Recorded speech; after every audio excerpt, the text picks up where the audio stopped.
គ្រោះរញ្ជួយដីបំផ្លាញផ្នែកខ្លះនៃទីក្រុងបុរាណប៊ុំបេដ៏ល្បីល្បាញនៅអ៊ីតាលីប៊ុំបេ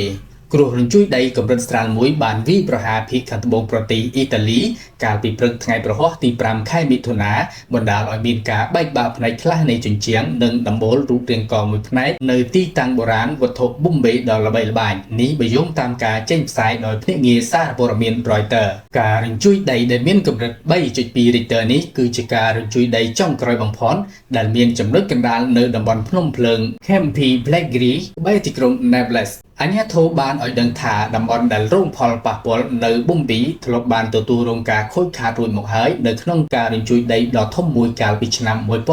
1980ហើយត្រូវបានជួសជុលនិងទ្រទ្រង់ឡើងវិញចាប់តាំងពីពេលនោះមកអាជ្ញាធរបានបញ្ជាក់ថាមិនមានផ្ទាំងគំនូរឬវត្ថុបុរាណដែលអាចចល័តបាននៅក្នុងរចនាសម្ព័ន្ធដែលរងការខូចខាតនោះទេហើយក៏មិនមាននរណាម្នាក់រងរបួសដែរលោក Gabriel Saidrigal នាយកគ្រប់គ្រងទីក្រុងបុរាណវត្ថុប៊ុំប៊ីបាននិយាយថាការត្រួតពិនិត្យកំពុងត្រូវបានអនុវត្តដើម្បីធានាថាមិនមានតំបន់ផ្សេងទៀតត្រូវបានប៉ះពាល់ពួកបញ្ជាក់ថាទីក្រុងបុរាណប៊ុំប៊ីត្រូវបានកប់ក្រោមផេះភ្នំភ្លើងនិងត្រូវបានបំផ្លាញដោយសារការផ្ទុះភ្នំ Vesuvius ក្នុងឆ្នាំ79នៃគ្រិស្តសករាជទីតាំងប៊ុំប៊ីជាបេតិកភណ្ឌពិភពលោករបស់ UNESCO និងជាគោលដៅទេសចរណ៍ដ៏មានប្រជាប្រិយភាពបំផុតមួយរបស់អ៊ីតាលីដែលទាក់ទាញអ្នកទេសចររាប់លាននាក់ជារៀងរាល់ឆ្នាំ